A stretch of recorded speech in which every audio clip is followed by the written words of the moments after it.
Sir क्या हुआ? जी, मेरा नाम शिव कुमार शुक्ला है। अच्छा, और आप सर करते क्या हैं दिल्ली में? दिल्ली में अभी हमारा रियल एस्टेट का काम है जी। हालांकि हम हमेशा रियल एस्टेट में नहीं रहे हैं, पहले हम कई और भी चीज़ों में जुड़े रहे हैं। जी। मैं सामाजिक कार्यों में बहुत यंग एज से जुड़ गया था। मैंने प्रौढ़ शिक्षा अभियान में कई वयस्क महिलाओं और पुरुषों को पढ़ना लिखना सिखाया। और जब मैं कॉलेज में पहुंचा तो कॉलेज में छात्र राजनीति में जुड़ना हुआ। छात्रों की समस्याओं पर और समाज की अन्य समस्याओं पर काम करना शुरू किया।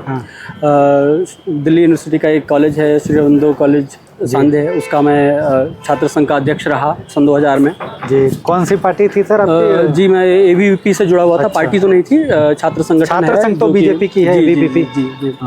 हालांकि हमारा जोर राजनीति से ज़्यादा हमारा जोर रहा छात्रों को सही दिशा में प्रेरित करने के लिए और समाज में अपना योगदान देने के सिलसिले में ज़्यादा हमारा सहयोग रहा।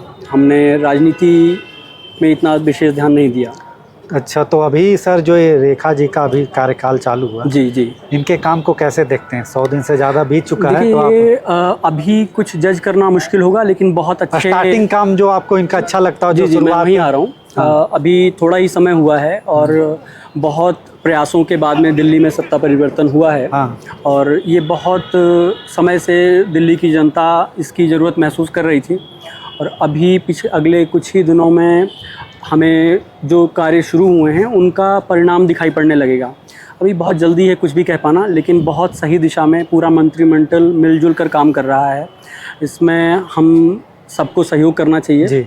आप देख रहे हैं बारिश में इस बार उतनी समस्याएं नहीं हुई हैं। बारिश में तो हमने ये भी देखा कि यहाँ के विधायक मंत्री बाहर सब उतर गए और मतलब बारिश की जो वाटर लॉगिंग की समस्या उसको मतलब एक तरह से ठीक करते हुए देखे। देखिए, जो है पहले नहीं दिखता था केजरीवाल जी के टाइम में। हम एक महानगर है, भारत का बहुत बड़ा महानगर है दिल्ली। तो महानगर है सबसे बड़ा। यहाँ पर पूरे देश से लोग आते हैं और अलग अलग तरीकों से आते हैं। सबको रहने की भी जगह चाहिए, स्वास्थ्य सुविधाएं चाहिए, एजुकेशन के लिए भी सुविधाएं चाहिए। लेकिन जिस प्रकार से दिल्ली गवर्नमेंट मैनेज अभी तक कर रही थी, चीज़ें बहुत अव्यवस्थित हो गई थी। बल्कि मैंने तो मदन लाल खुराना जी का भी कार्यकाल देखा। साहिब सिंह जी वर्मा भी आए, सुषमा जी भी आई, हालांकि उनको समय नहीं मिला उनको। और तब से कांग्रेस और आम आदमी पार्टी की सरकारें रही हैं। इन्होंने ज़्यादातर अपना घर भरने का काम किया है, क्षेत्र में बहुत ज़्यादा विकास हुआ नहीं। शीला जी के समय में कुछ इंफ्रास्ट्रक्चर डेवलपमेंट ज़रूर हुआ, लेकिन उसके बाद उसके अलावा स्थानीय नेताओं ने ज़्यादा काम न किया है, ना ही शीला जी को एक तरह से पॉजिटिव तरीके से याद करते हैं दिल्ली के लोग। केजरीवाल पे डिपेंडेंट करना ही होगा। उन्होंने बड़े हालांकि केंद्र में बीच में अलग सरकारें भी रही, उसके बावजूद उन सभी लोगों को साथ लेकर चलना एक बड़ी बात है एक महिला के लिए, जो दिल्ली की थी भी नहीं। दिल्ली की थी नहीं, वो तो उत्तर प्रदेश की थी। जी, और दिल्ली की कांग्रेस की राजनीति भी बहुत उलझी हुई है। उसमें पूरे 15 साल तक अपना कार्यकाल चलाना बिना किसी विवाद के बहुत बड़ा अचीवमेंट है। मैं कहूँ तो एक तरह से देखा जाए तो शीला दीक्षित जी गई और इनके बाद कांग्रेस का यहाँ पे अरविंद जी भी नहीं है। नहीं, अरविंद जी तो आए, कोई सेकंड लाइन लीडरशिप है ही नहीं। सेकंड लाइन लीडरशिप भी नहीं रहा, बिल्कुल नहीं है, क्योंकि इन्होंने शीला दीक्षित जी को जानबूझकर बाकी लोगों को अलग ही रखना पड़ा, क्योंकि स्थानीय नेतृत्व कांग्रेस का ये बहुत समय से सत्ता सुख के आदी रहे हैं निगम के थ्रू, और कांग्रेस का ही शासन रहा देश भर में। तो ये लोग काम करने की बजाय सत्ता सुख के ज़्यादा लोभी रहे हैं, ऐसा दिखाई पड़ता है आम जन में। मैं वैसे तो जहाँ तक समाज के मुद्दों की बात आती है तो मैं पार्टी से ऊपर उठकर बात करना पसंद करता हूँ, लेकिन जो सच है वो सच है, उसको तो कहना पड़ेगा। तो सर आपको लगता है मतलब अगले 5 साल में जो जाम की समस्या है या फिर यमुना की सफाई पे काम चल रहा है, ठीक है, झुग्गी झोपड़ियों को भी हटाया जा रहा है, तो एक सुंदर और स्वच्छ दिल्ली देखने को मिलेगा लोगों को? देखिए, आपने देखा होगा कि शुरुआत हो चुकी है। यमुना किनारे साफ सफाई का कार्यक्रम चल ही रहा है। और कुछ ही समय में हमें उम्मीद है कि हम बहुत कुछ ऐसी चीज़ें होते हुए देखेंगे जिसकी हम उम्मीद कर रहे थे, और कुछ ऐसी भी चीज़ें जिनकी हम उम्मीद नहीं कर रहे थे। मैं पॉजिटिव डायरेक्शन में इस बारे में बात कर रहा हूँ। जी। देखिए, रेखा जी दिल्ली यूनिवर्सिटी की राजनीति से राज्य की राजनीति में आई हैं, वो भी एबीवीपी की दिल्ली की हैं और दिल्ली से जुड़ाव रखती हैं। जो और दिल्ली यूनिवर्सिटी दिल्ली के 5 साल बाद 10 साल बाद दिल्ली का रूप कैसा होगा उसका एक रिफ्लेक्शन होता है।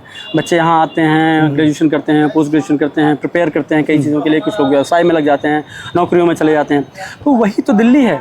दिल्ली एक समय में गाँव का कलेक्शन था, अब गाँव एक शहर का रूप ले रहा शहर है। का रूप ले रहा है। और अब जो हमारी शहरी लेकिन विकास की शहर जो है, योजनाएं लेकिन हैं, अव्यवस्थित शहर का रूप लिया है। बिल्कुल बिल्कुल, वही मैं कहना चाह अगर रहा आप था, समझ गए बॉम्बे उस चीज़ अगर दिल्ली को कंपेयर करें तो जी। बॉम्बे फिर भी थोड़ा सा ठीक दिखता है जी इससे। जी जी बिल्कुल। देखिए वो शहर हैं, हाँ। बेंगलोर हो गया, चेन्नई हो गया, कोलकाता हो गया, कोलकाता। मुंबई है, हाँ। ये शहर हैं, शहरों की तरह ही विकसित हुए। शहरों की तरह विकसित हुए। ये अलग अलग गांव थे, एक पुरानी दिल्ली था, फिर हाँ। नई दिल्ली एरिया में हाँ। गवर्नमेंट का कामकाज करने के लिए मंत्रालय और कार्यालय बनाए गए। लुटियन जोन्स में जो लुटियन बना। जोन्स बना। लेकिन उसके बाद में आप अगर पुरानी किताबें पढ़ें तो आपको पता चलेगा, जिस क्षेत्र में अभी हम खड़े हैं, महरौली से करीब 5-7 किलोमीटर दूर है। हाँ। मैं पुरानी किताबों में, मैं 70s की एक इत्तेफाक से मुझे एक इतिहास की किताब पढ़ने को मिली एक बार। हाँ। और उस किताब में मुझे देखने को मिला कि उसमें लिखा था कि महरौली दिल्ली से 15 किलोमीटर दूर स्थित एक रमणीक पर्यटन स्थल है भी, आज भी और है। अब लेकिन दिल्ली के अंदर है। हाँ। और लोग बढ़े, आबादी का दबाव इतना रहा कि व्यवस्थित ढंग से प्लानिंग नहीं हो पाई। लेकिन नहीं हो पाई वो बहाना हम बहुत समय तक नहीं चलेगा। अब ये गवर्नमेंट आई है, इसे कम से कम 2 साल का तो समय हम भी देंगे, इससे हाँ। पहले कि हम क्वेश्चन करना शुरू अगर करें।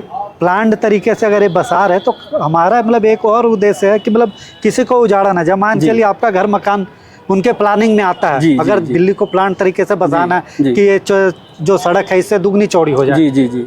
लेकिन अगर इन दोनों साइड में अगर घर मकान है, उनको एक मतलब जगह दिया जाए, उनको व्यवस्था की जाए, उनको मुआवजा भी दिया जाए। आपकी इस परेशानी का कारण भी समझता हूँ, और मैं खुद भी इस चीज़ को लेकर चिंतित हूँ। हाँ। अब जो लोग यहाँ पर रह रहे हैं इन क्षेत्रों में, जो अनऑर्गेनाइज कॉलोनीज भी हैं, वो हमारे ही लोग हैं। कहाँ जाएंगे? हमें ही उनके लिए व्यवस्था करनी है। पर इसका मतलब नहीं है कि हम एंक्रोचमेंट को बढ़ावा दें, अनधिकृत कब्जों को बढ़ावा दें। हम चाहेंगे कि सरकार जहाँ पर ऑलरेडी लोग रहे हैं वहीं पर उनके लिए व्यवस्थाएं कराएं, और साफ सफाई का भी हमारा कार्यक्रम मानना किया जाए। मानना था ये सर, जैसे